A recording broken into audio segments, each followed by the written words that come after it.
I have a lot to talk about and not much time, so I think I'll talk quickly and in just brief sentences so that we can interpret along the way. You can talk. We have simultaneous. Oh, so it's all simultaneous. Great. Perfect. So just a little bit more about my story and my family so you understand how I've come to think about certain things in the way that I do. 13 years ago, as I said earlier, I was a businessman, and I had been very lucky and successful, and decided that if I spent more time making money, that my life would not be any better. But I could take the money that I had made and take my children and my wife, my family, and go and live in the world, not simply to pass out money, but to use the same ability that I used to make money in the first place, but try to redeploy that to make a difference in the world. So that was my theory, that I could do that. And now, 13 years later, as Bryce was mentioning, we have many projects around the world.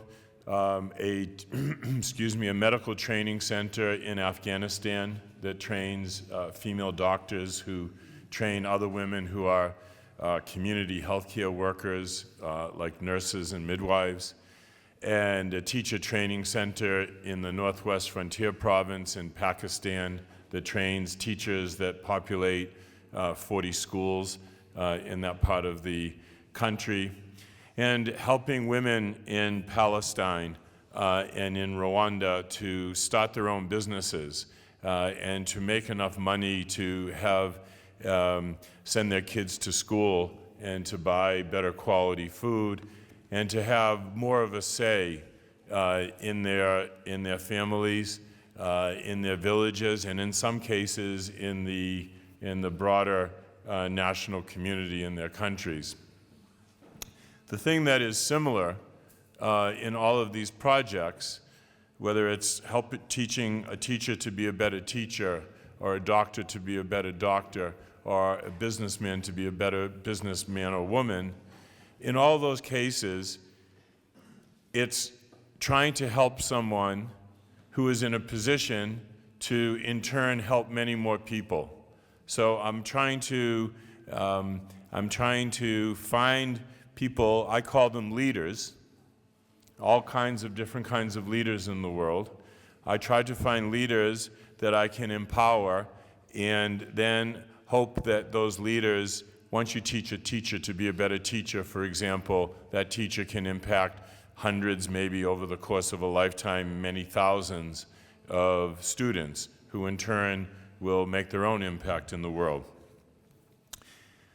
The reason that I started to help with this project, the Project Science for Monks, is that I saw in the monks and in the nuns also the potential for leadership, not only in the monastic community, but in the Tibetan lay community and in the broader world. And His Holiness asked me 13 years ago if I would help to support this program. And what I said at the time was, of course, if Your Holiness wants me to do it, of course I will. But the way that I help in the world is not simply to give money. I don't do that. I don't just give somebody a check. I don't give somebody, we'd say in America, a handout. I help people to help themselves. Very important difference. And so if I was going to be involved with this program, it was important to me not simply to give the money, but to participate. And so I've had the good fortune, over these 13 years to participate in many of the workshops and in many of the strategic discussions in between the workshops to try to further develop the curriculum. Because I've had that opportunity to spend so much time with the scientists and the monks and the nuns recently, I was able to write a book, this book, which is called Beyond the Robe. And Beyond the Robe refers to monks and nuns going beyond their traditional studies to now include science, and to go beyond their traditional role within the monastery to now have a larger role in their community and in the broader world community.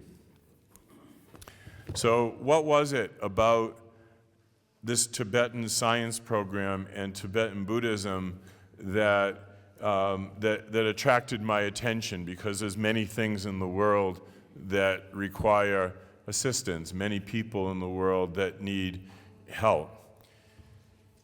From this time that I've spent, what I've noticed is that what I thought was, maybe there's something in Tibetan Buddhism that could profoundly impact the future of humankind. And just like some people, some scientists believe that there are exotic plants in the rainforest, that maybe in one of these plants or in some combination of these plants, you could have the cure for some terrible disease.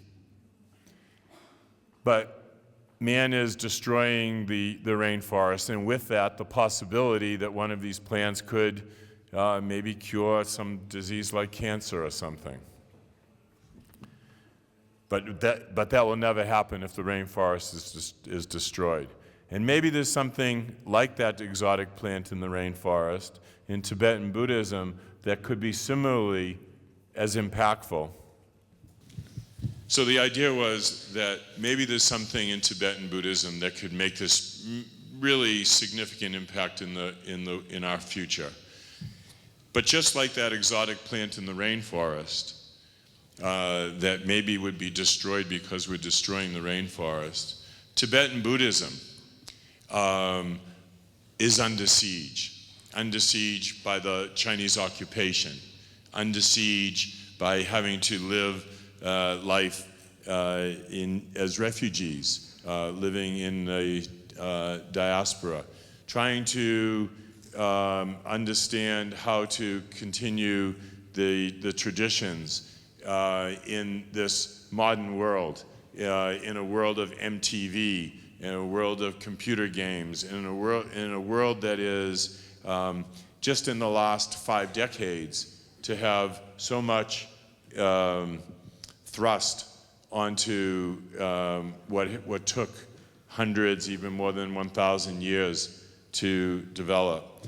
So I thought that earlier today we were talking about disruptive emotions, anger and greed, and these things that cause people to not, at a minimum, to not fulfill their potential. And I've seen many rich people who are very good at making money, but not very good at being good human beings. People, from my experience living in all of these places, people often look at, for example, at a poor person and think, that person must be poor because they're stupid or because they're lazy. So they have this image of what a poor person is underneath just because they happen to be poor. My experience is that some of the smartest people that I've met in my life are poor. And some of the stupidest people that I've met in my life are rich. That poor people are usually not poor because they're stupid or lazy. They're poor because they're unlucky. And a rich person, myself included, isn't rich because they're smart, mostly. They're rich because they're lucky. And so when I saw the Tibetan monks and nuns, and most people from United States, Europe, they'd look at Tibetan monks and nuns as, everybody would admire them, of course, but you usually say, oh, they all have the same haircut, they all have the same clothes, they're all sitting there smiling and chanting. They must not have much else to offer. A very, very simple, like greatly oversimplified version. And so this is a long way of saying that I had the great fortune of spending enough time talking to the monks and nuns, listening to the way that they thought about problems, and participating with them as they're studying. And many of the monks in the room here that are old friends of mine now. So this is something that I wanted to make sure that I got to say today. When I am in these difficult places, in places like Afghanistan and Rwanda and Iraq and all these other places that I go to try to help, I have in my head and in my heart the monks and nuns that I have met over these many years. And the reason that I bring that up now is because it helps me to do the work that I do around the world. The clarity of thought, the commitment to study and to making the world better for all sentient beings.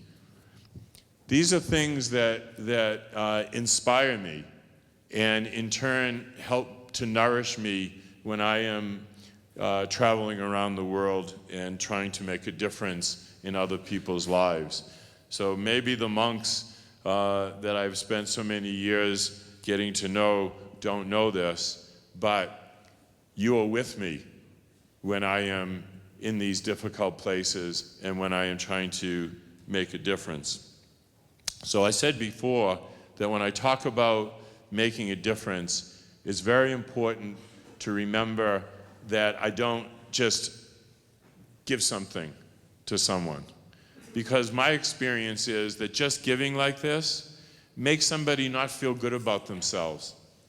It makes them feel less strength inside. And I want to tell the story, and somebody maybe has heard this story before, about, this is not my story, it's a story that is told many times about helping people to help themselves. And it's the difference between finding a poor, hungry man.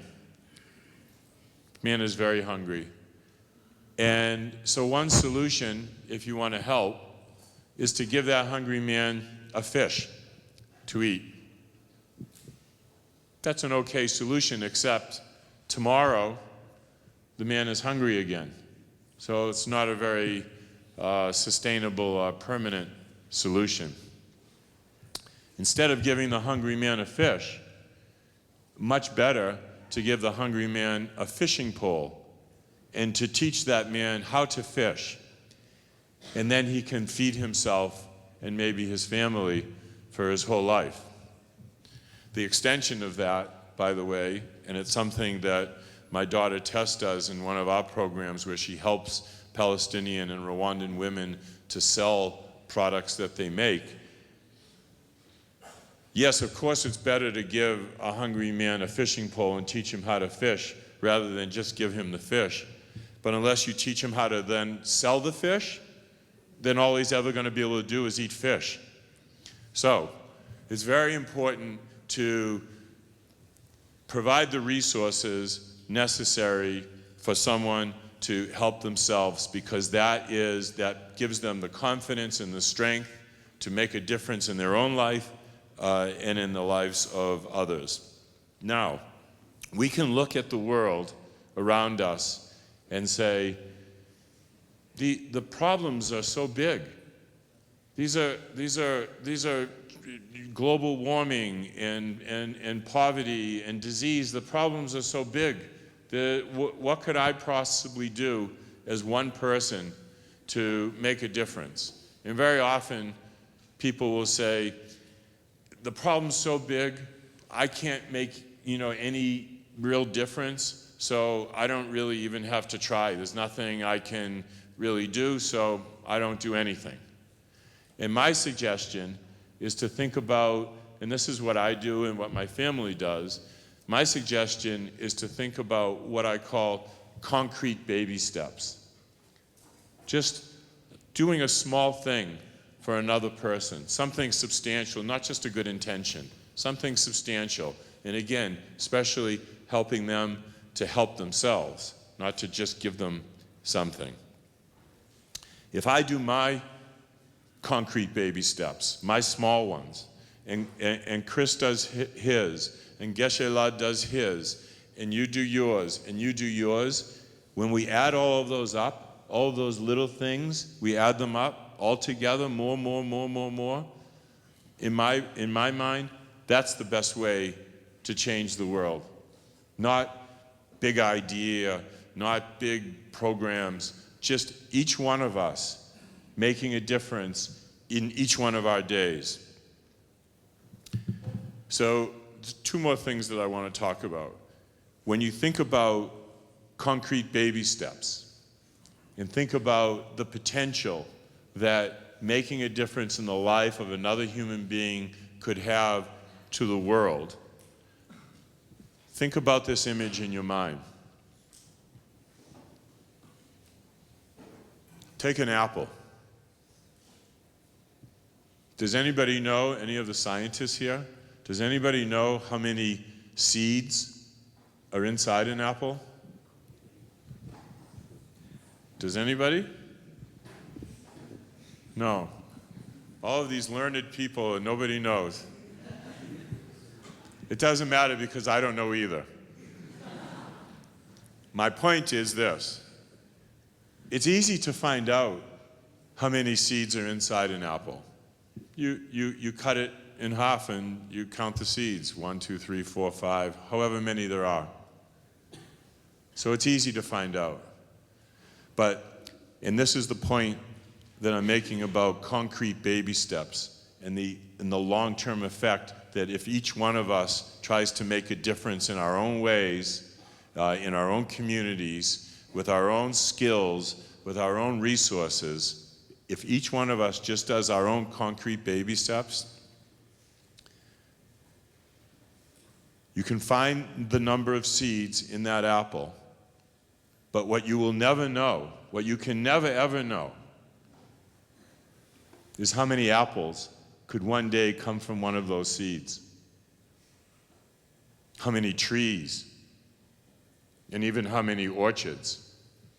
And each one of those seeds is a concrete baby step.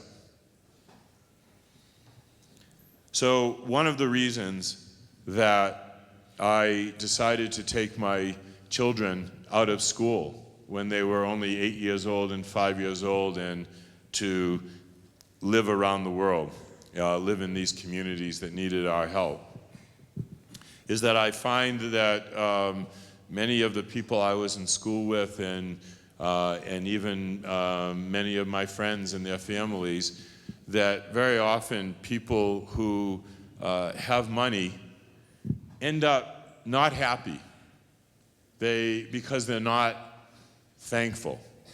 They don't appreciate, no matter how much they have, they don't appreciate what they have.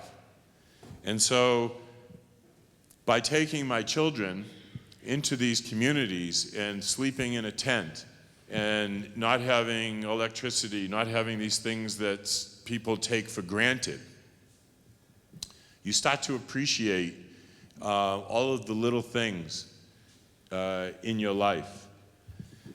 And by being in these places and seeing the challenges that people have to live their life and to learn and to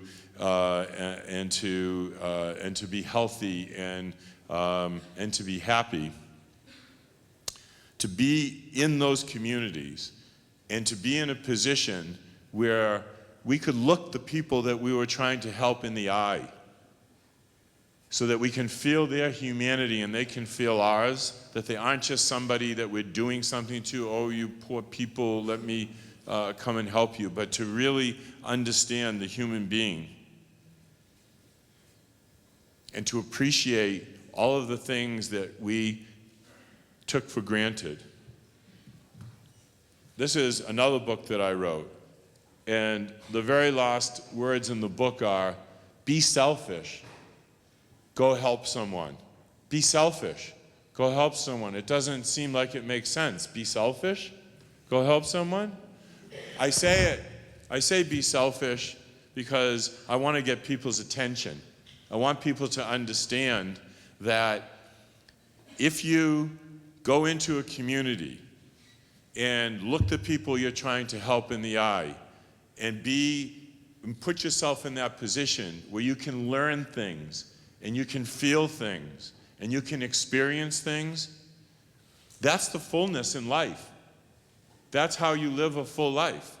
So by going and helping people the way that my family and I do, we get to live a very full life. I'm not doing this because I feel guilty that I made too much money.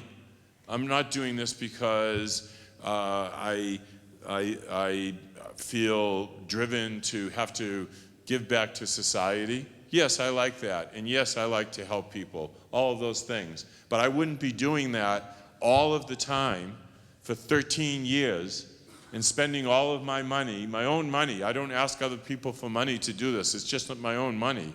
I do all of that because I'm selfish, because I get to live so much life, and my children and my wife get to learn so much and feel so much and become so much. So the last thing that I want to say about being thankful is to tell you a story about a very good friend of mine. This is a man whose name is Augie, and he lives in California in the United States. And he's a big, strong guy. And he got a really terrible disease that affects his muscles. We call it Lou Gehrig's disease. Very terrible disease. And now he sits there like this, and he can't move anything. He can't feed himself. He can't move his arms. He can't move anything. The only way he can communicate is by blinking his eyes. And just 2 years before, he was a rich businessman. He had cars and houses and anything that money could buy. And now he's like this, just like this. He can't do anything. And this is what I want you to think about when you think about how important it is to be thankful.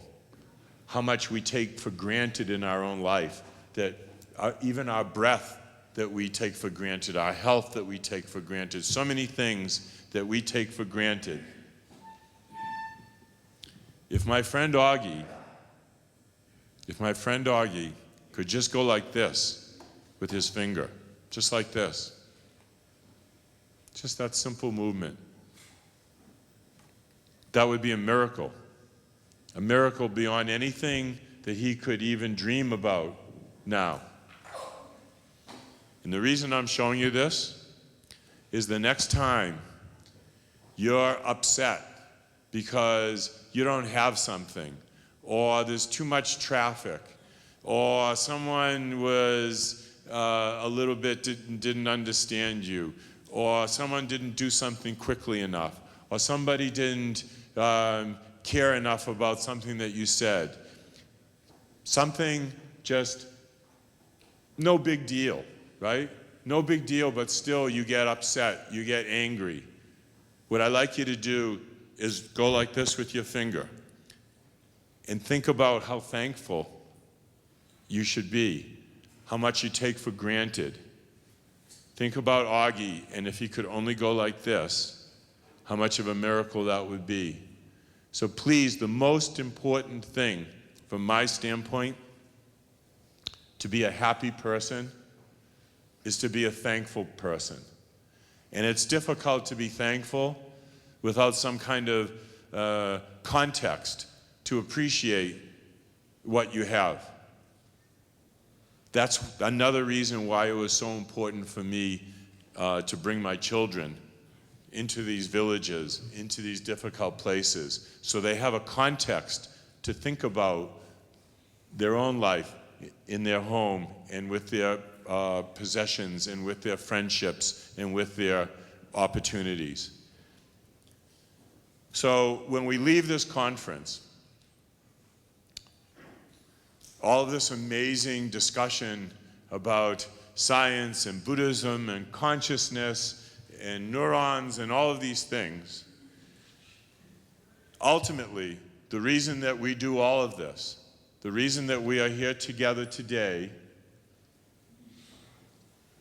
the reason that His Holiness told me why he wanted to have monks and nuns now study science is because it would lead to a better world for all sentient beings. So let's take what we learn from each other here at this conference and bring that into the world, not just as information, not just as an intellectual curiosity, but we go into the world now with this new knowledge and this new perspective, and we make the world a better place for everyone. Thank you.